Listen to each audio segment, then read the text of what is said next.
agradecer o convite especialmente do Dr. David.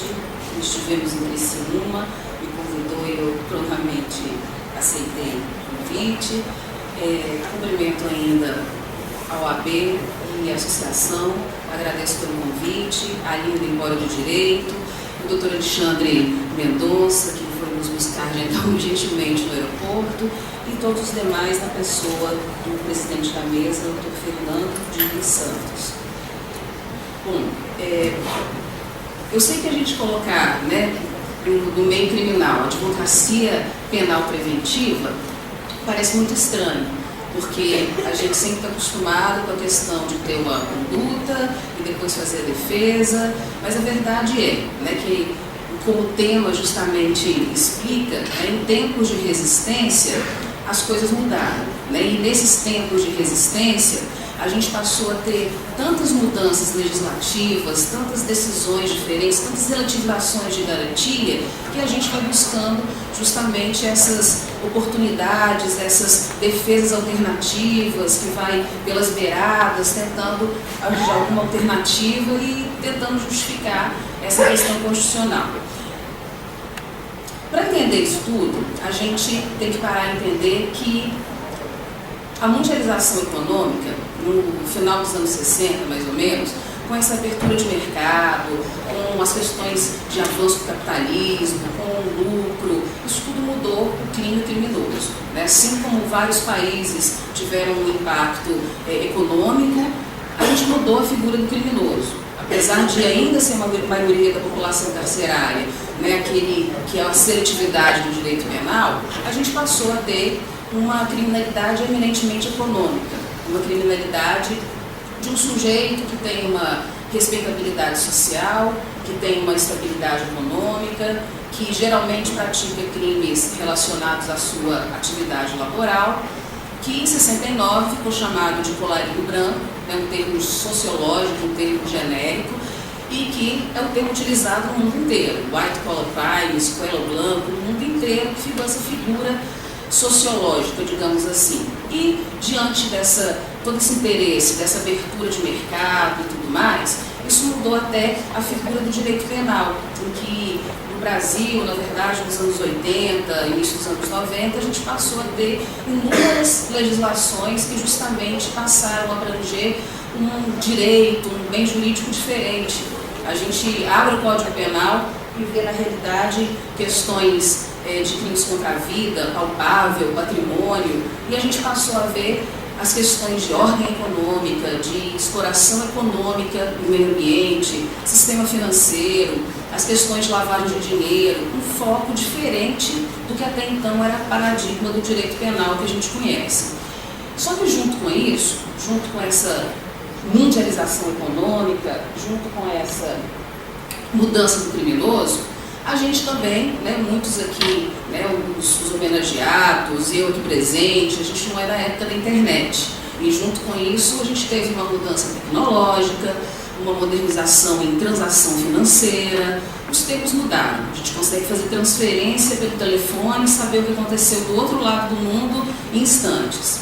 E isso também mudou os meios de execução, a ponto de que, quando a gente fala de ordem econômica, que a gente não consegue visualizar imediatamente o dano ao bem jurídico, na realidade ela passa a ter uma possibilidade de uma ofensa superindividual, uma ofensa, uma quebra no setor imobiliário dos Estados Unidos que deixa 2 milhões de pessoas sem casa, que traz o reflexo do Brasil com o aumento da inflação, que traz a queda de ações com uma notícia que sai no jornal sexta-feira à noite, como essas mega operações, que trazem reflexos econômicos no dia seguinte. Isso tudo acabou trazendo uma diferença de que, como é um criminoso diferente, como são interesses diferentes, ele passa justamente a ter esse acesso aos meios de execução mais rebuscados, de questão de doleiro, questão dessas transações em segundos, e isso traz uma dificuldade de percepção penal. Para a gente entender a advocacia penal preventiva, a gente tem que entender que os tempos mudaram, né? E nesses tempos de resistência que a gente começa a ver questões de relativizações de presunção de inocência, uma imputação praticamente objetiva, porque o empresário está no contrato social, pela função ocupada na empresa, a gente passa a ter muitas relativizações justamente por essa violência que é vendida. E o que nós, cidadãos, queremos? Comprar segurança. E ainda mais quando a gente vai à forra e vê um político, e vê um corrupto atrás das grades, e que a gente pensa o seguinte, né, com palavras do STF, a presunção de inocência é um princípio político, a exceção, a pressa-operação. A gente não consegue falar de garantia se entender algumas coisas de exceção para o criminoso comum ou para o colarinho branco, que é para todo mundo, e a gente vai, não vale a relativização. Nos termos da Constituição, a gente conseguia falar da advocacia criminal com a questão de defesa, as audiências, as teses embasadas, estudadas e rebuscadas, em que hoje, nesse perfil econômico, não existe. Em que é tão difícil de investigar que, ao invés da falta de provas ter uma absolvição, tem uma delação, que dá um presente para o réu, mas você não vai ser condenado, você não tem prova, mas na dúvida, e cai justamente nesse efeito dominó. A gente passa a ter teoria da convicção e não teoria da prova, e todas essas exceções precisam de ser pensadas para qualquer criminoso, mesmo que a gente fique indignado muitas vezes, mesmo diante de toda essa influência midiática, porque isso trouxe um reflexo, ou melhor, um precedente muito grande. Quando a gente começa a falar de advocacia penal preventiva, isso tudo começou em 2012, quando a gente teve uma alteração da lei de lavagem de dinheiro, em que ela fala ainda hoje no artigo 9º o seguinte: algumas atividades são consideradas suspeitas. Em regra, atividade que não tem valor fixo, consultoria, advocacia, marketing, incorporadora, inúmeras pessoas físicas e pessoas jurídicas que são citadas. Olha, como não tem tabela, não tem valor fixo, circula valor muito grande, elas são obrigadas a informar. E aí tem o artigo 14 dessa lei e fala o seguinte: aquelas pessoas descritas no artigo 9º que não informam no prazo de 24 horas terão sérios indícios de lavagem de dinheiro. Então, a falta de informação, ou seja, a não obrigação dessas informações gera uma suspeita, porque ele vai ter o tese o lastro. Nos crimes contra o sistema financeiro, quando ele fala da responsabilidade, ele fala: são responsáveis o diretor, o gerente, o investidor, ponto. Não tem medida de culpabilidade, tem a pessoa, a posição ocupada como uma forma de responsabilidade. Parece e acaba sendo uma forma de responsabilidade objetiva, praticamente, no direito penal. Mesmo que a gente assista essas grandes operações, a gente deve entender que não tem defesa, que virou outra palavra do STF, virou uma presunção relativa de culpabilidade. Relativo porque, se eu não posso provar, eu vou utilizar do diretor, do chefe, do capo, daquele que tem alguma função relevante na empresa e passa a ser denunciado. Um dos advogados que prestaram homenagem, inclusive, mencionaram a questão da barragem do Fundão. Por exemplo, nos crimes ambientais, né, quando se falou da responsabilidade pessoa jurídica e pessoa física, foram indiciados sócio, acionista, gestor jurídico, que leia-se, advogado da empresa, consultor, contador, chefe de compra. Por quê? Por conta da posição. Se é responsabilidade subjetiva, pessoal, não tem como provar, então a gente relativiza. É assim que acontece. E a única chance que a gente tem é o que já tinha aparecido no CAD, nos crimes contra a lei de concorrência, onde na lei de corrupção se passou a falar de integridade, de ética, de transparência na empresa. Em poucas palavras, como eu não tenho defesa depois, porque o meu domínio funcional, minha função na empresa já vira uma forma de imputação, então, portanto, eu vou relativizar e a única forma de defesa vem antes. Como assim? É demonstrando essa transparência do andamento financeiro, das questões contábeis, das questões de política interna, de política de prevenção, do que o funcionário sabe ou não que pode ser considerado um ato ilícito, um ato reprovável. E essa demonstração só o advogado pode fazer. Porque na própria lei de lavagem de dinheiro, com alteração, até chegaram a falar da questão de assessoria, defesa jurídica, e a OAB Nacional, justamente por conta de uma ação de constitucionalidade, retirou. Ou seja, só o advogado que consegue entrar numa empresa, ver onde que está o risco, ver onde que ela pode informar para ser uma forma de defesa preventiva. E, apesar de se falar de integridade, de transparência, hoje, né, o nome da moda, o nome que é mais falado, principalmente depois da operação em relação ao Petrolão, é justamente a questão do compliance, em que, como eu falei para vocês, com essa mundialização econômica, né, a gente passa a ter um interesse eminentemente econômico. Em relação a isso, tecnologia, informação, internet, quando a gente sabe demais, a gente tem medo. E quando a gente tem medo, a gente busca o quê? Uma segurança, que seja aparente, que seja simbólica. E essa simbologia, essa segurança, né, ou seja, esse programa, essa propaganda do direito penal, é que aparece como uma forma de resposta. Essa mundialização econômica traz uma mudança num bem que passa a ser supra-individual, traz uma mudança em relação ao criminoso, que é o criminoso de colarinho branco, aos meios de execução, e na sociedade, né, o que vem a se chamar de sociedade de risco, da insegurança, do medo, daquele que sonha em morar no condomínio porque nem o entregador pode subir. E assim a gente vai ter segurança. Em que de 10 anos para cá, quando a gente tinha trava de veículo e grade, hoje a gente tem megas câmeras, situações buscando uma segurança. E quando se fala de direito penal, em punição, na crença irreal de que a aplicação de pena ou prisão pode servir para proteger o bem jurídico ou mudar isso tudo, é que veio justamente essa questão de ampliação do direito penal, essa questão de hipertrofia, um monte de lei nova justamente amparando essa situação no âmbito econômico.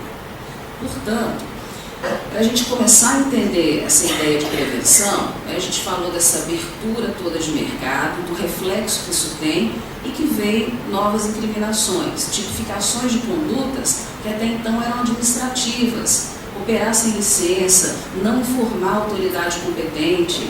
É isso que a gente vê é nisso que a gente vê claramente essa tal responsabilidade objetiva, que está prevista em lei.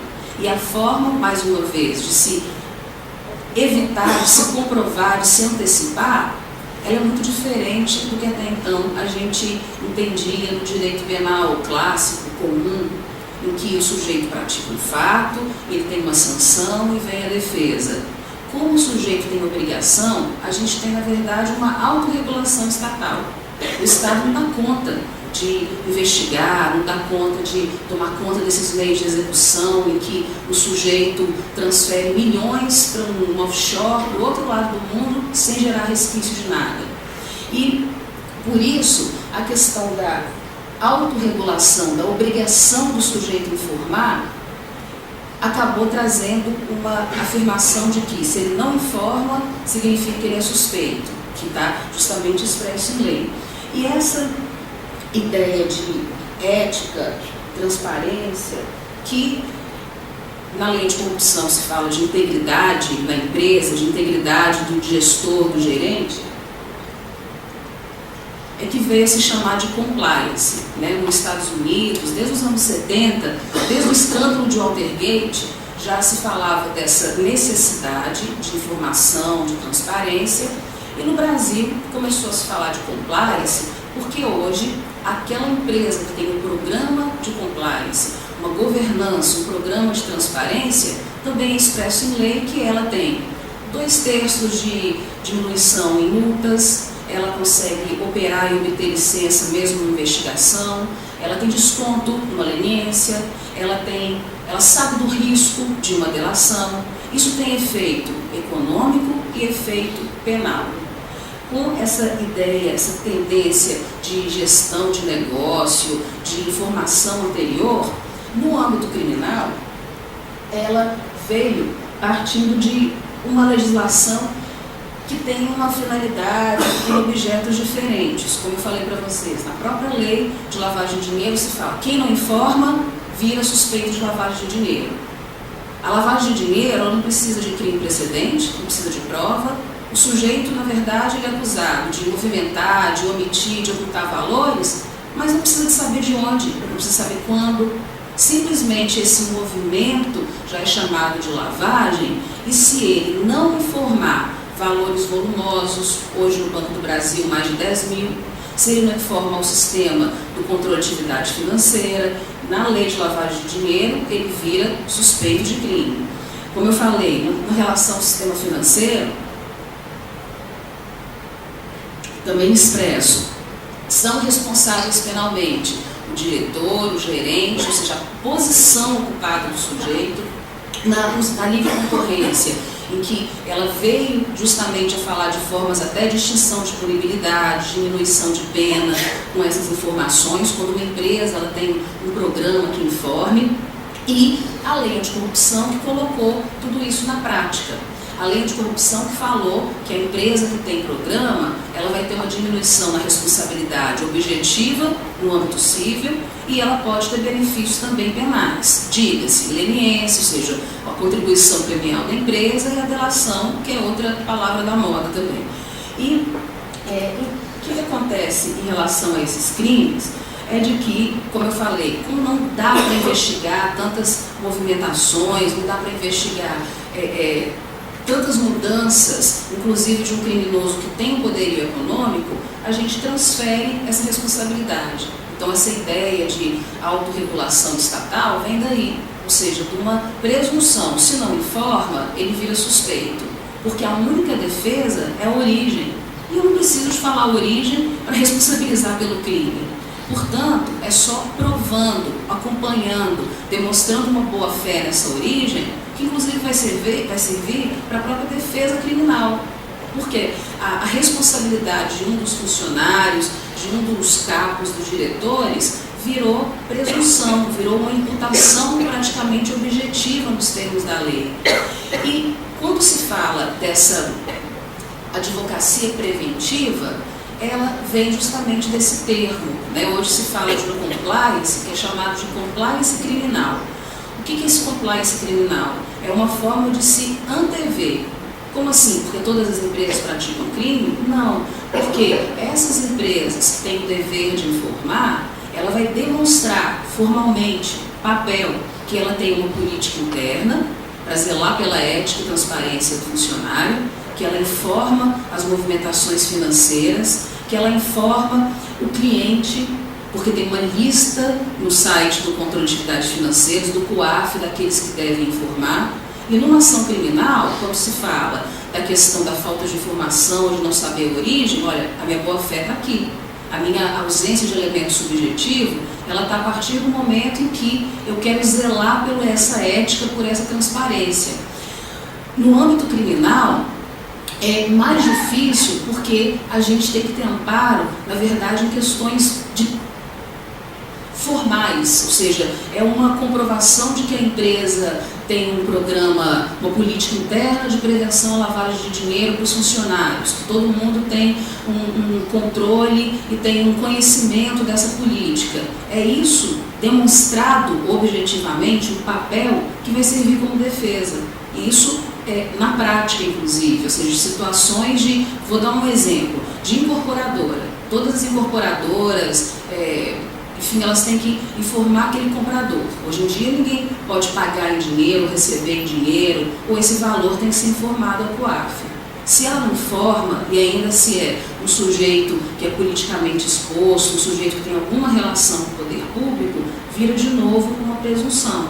Como que a empresa demonstra que ela não deixou de informar porque pratica atividades ilícitas ou movimenta valores não declarados, valores recebidos ilicitamente? Com essa transparência. E nessa autorregulação, o que a gente vê como no próprio artigo 9 da lavagem de dinheiro, como no 25 do sistema financeiro, uma obrigação de informar sob pena de incidência no crime. E, no caso do dirigente, do gestor, isso vem com uma responsabilidade praticamente objetiva. Quando, no julgamento da ação 470, se falou de domínio do fato, na verdade, que seria uma forma de conceituar autor e partícipe, passou a se falar de domínio funcional, em que a posição ocupada na empresa e se não tem um ato provado pela omissão. Então, a partir dessas leis é que a gente consegue ver claramente que ele não informa, ele passa a ser suspeito. E essa responsabilidade hoje dos dirigentes, ela, ao mesmo tempo, tem um reflexo civil, um reflexo administrativo e um reflexo penal. Com essas leis de crimes econômicos e com a própria lei anticorrupção, que, diga-se de passagem, não é só para quem tem relação direta com o poder público. Se eu tenho uma empresa que tem uma conta no Banco do Brasil, eu estou negociando com o setor público. Se eu tenho um contrato de uma empresa que negocia com o poder público, participa de licitação, eu também sou alvo da lei anticorrupção. E apesar dela não ter um enfoque diretamente penal, primeiro, corrupção é crime, e segundo, que ela tem esses efeitos. Na pessoa jurídica, em relação a esses impactos, ela impõe multas, e multas, inclusive, que podem passar para o patrimônio do próprio empresário. Se a pessoa jurídica não declara, se não tem os valores comprovados, o patrimônio dos sócios pode responder por essa multa. A questão da reparação de danos e a própria extinção da empresa, que também é uma das sanções previstas civilmente. E no caso do setor administrativo, primeiro, nessas questões de lavagem de dinheiro, de corrupção, existe na lei hoje uma obrigatoriedade de se tornar pública a sentença. Ou seja, a empresa já vai ter publicamente a exposição de que ela não é uma empresa que tem uma ética, é uma empresa que responde por um processo no CAD, responde por uma lavagem, responde pela corrupção.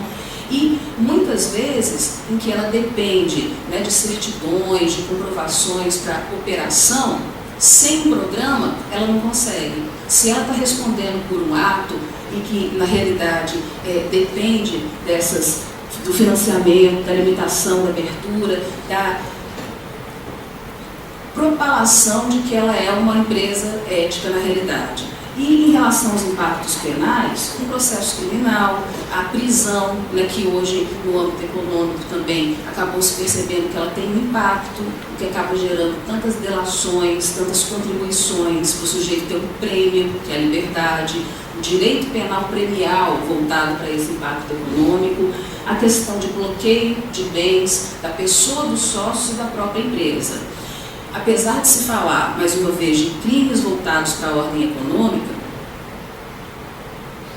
de um bem que tem um conceito amplo, na realidade ele vai ter impacto tanto civil, administrativo e penal.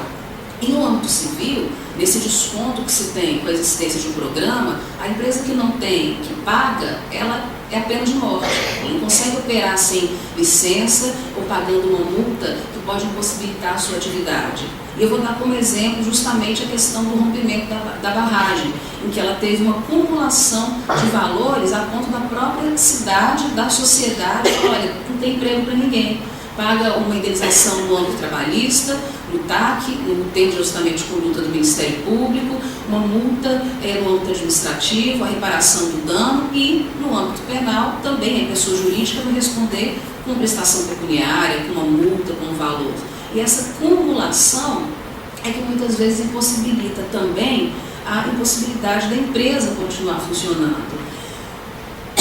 Na lei anticorrupção, a gente, apesar de falar desse enfoque penal, ela tem uma responsabilidade objetiva. Ou seja, se o meu funcionário deu uma propina para facilitar algum tipo de andamento, um andamento processual que seja, o sócio, o diretor, ele responde também no âmbito objetivo e isso acabou trazendo no âmbito penal um impacto, ou seja, a função ocupada na empresa, o vulgo domínio funcional, que nada mais é do que uma responsabilidade objetiva. E, além dessa questão de responsabilidade, acho que não deu aqui. Além dessa questão de, não consegui passar. Além dessa questão de responsabilidade, a gente passa a buscar, né, o que é essa advocacia penal preventiva.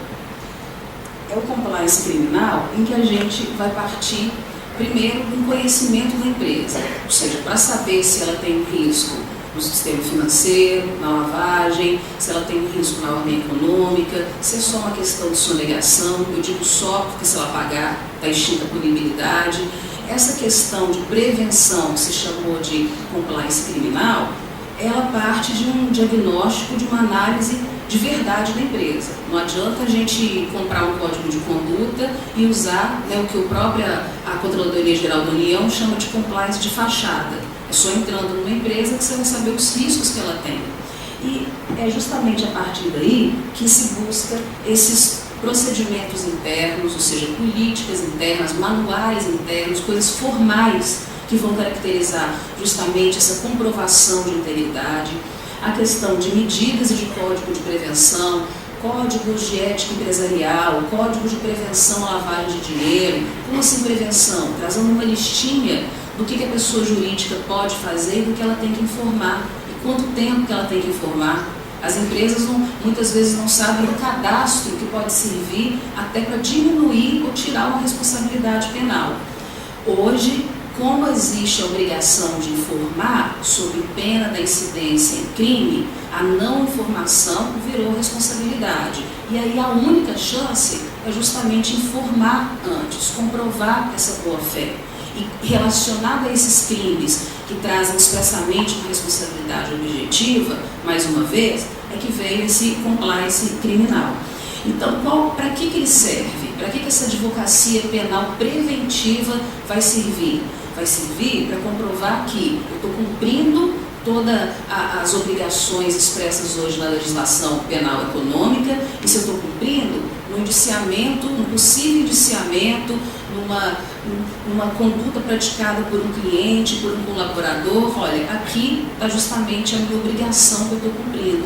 Aqui eu estou comprovando a minha ausência de dolo. É essa a repercussão que vai ter no processo real.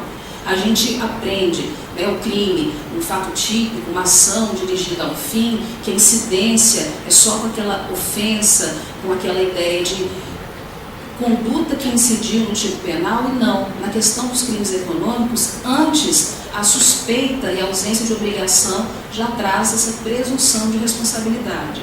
E para quê? Para a gente saber os riscos, sabendo os riscos criminais, é que a gente vai conseguir ter uma prevenção. Uma empresa que explora o meio ambiente, trabalho escravo, as questões de obtenção de licença. Para vocês terem uma ideia, hoje tem um termo que inclusive veio de uma circular do Banco Central, que eles chamam de compliance ambiental. Hoje, uma empresa que traz um impacto ambiental, se ela não comprova as licenças, ela não tem um programa, ela não consegue financiamento, ela não consegue produto bancário. Ou seja, essa antecipação, essa prevenção, ela inclusive traz impacto não só para o elemento subjetivo, mas inclusive para a questão de funcionamento da empresa. Sem contar que a própria questão da informação desse programa, ele também vai servir para conhecer os riscos. Quando eu vou fazer uma delação, quando eu vou responder para um processo criminal, só conhecendo a minha empresa, é que eu vou participar do jogo, é que eu vou ter força e saber o que eu posso exigir como prêmio, já que a gente está falando de contribuição penal. E, além disso, ela está prevenindo, né, o compliance criminal, ele trabalha com programas, por exemplo, de disque-denúncia, de hotline, de reuniões internas, de comissão de risco, para antecipar situações da empresa e evitar, dessa forma, o tal domínio funcional, e demonstra, por isso, a defesa processual e a ausência de intenção em crimes. Por quê? Hoje a gente tem imediato que uma prisão, que praticamente é uma prisão para verificação e que muitas vezes serve para a delação, né? Até rima. E essa forma do sujeito poder negociar, poder contribuir, ter um programa de prevenção, isso traz um benefício maior, inclusive, para o acordo que ele vai fazer no Ministério Público. Portanto, quando a gente fala da advocacia nos crimes econômicos, o que a gente percebe é que em tempos de delação, né, em tempos de resistência, como se a gente fosse, na verdade, pelas beiradas, literalmente. A gente não consegue mais ter uma defesa baseada em contraditório, em amplitude de argumentação, que não vai adiantar. Porque a gente já sabe o que é a exceção, que vira precedente, e não é só para o colarinho branco, vai virar precedente para o criminoso comum, para o sujeito que incide em tráfico porque ele está numa festa onde as pessoas usam droga e que vira domínio funcional, porque ele tinha ciência. Do sujeito que pratica crime contra o patrimônio e que está perto do lugar e é reincidente, domínio funcional. Não existe exceção para o âmbito econômico, a exceção para a propina, para o colarinho branco, a exceção ela é para todo mundo, porque ela vai abrir um precedente. E nos crimes econômicos, nessas operações, até hoje a gente pode falar que aquele que tinha um programa, que conhecia os seus riscos, foi o que mais ganhou. A gente tem uma empresa de um sujeito lá no interior de Goiânia, que chegou, foi o primeiro, porque inclusive no compliance aquele que é o primeiro a informar, ele tem melhor benefício, e ele chega e fala, olha, conheço o risco, vim aqui declarar e dar uma informação que ninguém tem, mas para isso eu quero exílio no exterior, eu não vou ser incriminado, eu quero uma empresa funcionando. Ou seja, o conhecimento do risco, o conhecimento anterior que possibilita até o que ele pode negociar, possibilita até a ciência dos atos e do que ele pode exigir nessa contraparte. Daí a importância dessa prevenção, até no caso de uma delação premiada, por exemplo. Desculpa, gente. Essa repercussão, quando o sujeito ele consegue ter uma advocacia penal preventiva, informando antes, cumprindo as obrigações que a lei exige sob pena de incidência em crime, uma imputação que praticamente é objetiva, quando ele cumpre, ele vai ter uma possibilidade de continuidade da atividade, se ele demonstra que ele tem um programa de verdade, com as políticas, com os códigos, com o conhecimento dos funcionários, ele consegue continuar operando, ele consegue muitas vezes ter um interventor na empresa que autorize isso tudo, evitar a prisão, porque expressamente na lei de corrupção, na lei de lavagem de dinheiro, essa existência desse programa de integridade, de compliance e de ética, ele justamente presume essa ausência de dolo, essa ciência do risco e pode evitar a prisão do gestor, do dirigente, enfim, de evitar um processo criminal, já que ele pode, inclusive, negociar anteriormente, porque ele conhece o risco da empresa, o desconto de 2/3 da multa e até num acordo de leniência, também expressamente nessas leis, tanto nos crimes contra a lei de concorrência, de corrupção, esses crimes econômicos de uma forma geral, o sujeito que apresenta esse programa, essa prevenção, ele paga menos, ele gasta menos. E, inclusive, essa acumulação de valores, como o exemplo que a gente deu, ou seja, de uma empresa que ela paga o nome trabalhista, administrativo, cível, a multa penal e que praticamente torna inviável a sua atividade. Portanto, essa advocacia penal preventiva, né, resumindo, é a chance que a gente tem hoje. Né? Quando a gente fala de tempos de resistência, quando eu falei do tema lá em Belo Horizonte, um conhecido, um amigo nosso, professor de filosofia, ele falou assim, a resistência me lembra logo a questão da resistência francesa, em que ela não tinha um aparato para se defender de não aceitar a submissão do autoritarismo, do nazismo, forma um movimento para defender essa dignidade da pessoa humana e uma forma de se esconder. Como você não tem meios, ou seja, a França foi lá para a Inglaterra para tentar dificultar o ataque. É isso que a advocacia penal preventiva. É uma resistência, ou seja, a gente está antecipando, está prevenindo uma responsabilidade que, quando vira um processo criminal, infelizmente o que a gente vê hoje já se sabe a decisão do julgador, na grande maioria das vezes, né? Criar um novo precedente, quando a gente tem uma propaganda midiática da responsabilidade, uma propaganda do direito penal como o salvador da pátria, é justamente essa resistência, ou seja, a gente ir pelas beiradas e buscar formas alternativas de defesa criminal, que vai ser uma forma de garantir esses direitos de uma forma geral para qualquer acusado, seja ele criminoso de colarinho branco, seja ele criminoso que é a população carcerária hoje. Portanto, essa resistência, ela virou, na verdade, a única forma de defesa, né? Então, a ideia da prevenção, ela vem daí. Os tempos mudaram, o direito penal mudou e nos tempos de resistência a gente tem que ir buscando justamente essas alternativas, essas formas de se blindar de relativizações de garantias, de decisões autoritárias que, se nós, como acadêmicos, como advogados, a gente enxerga as ofensas e que a advocacia criminal, na verdade, vira uma advocacia clandestina, que é julgada, que é criticada, porque para a sociedade, ou seja, isso é solução, isso é uma resposta para a segurança pública. E quando entra, né, a questão de segurança pública, paz social, de finalidade política, a gente sabe que as garantias saem pela janela. Então, por isso que a gente tem que acabar trazendo novos meios de defesa e por isso que essa advocacia penal preventiva é um deles. Muito obrigada.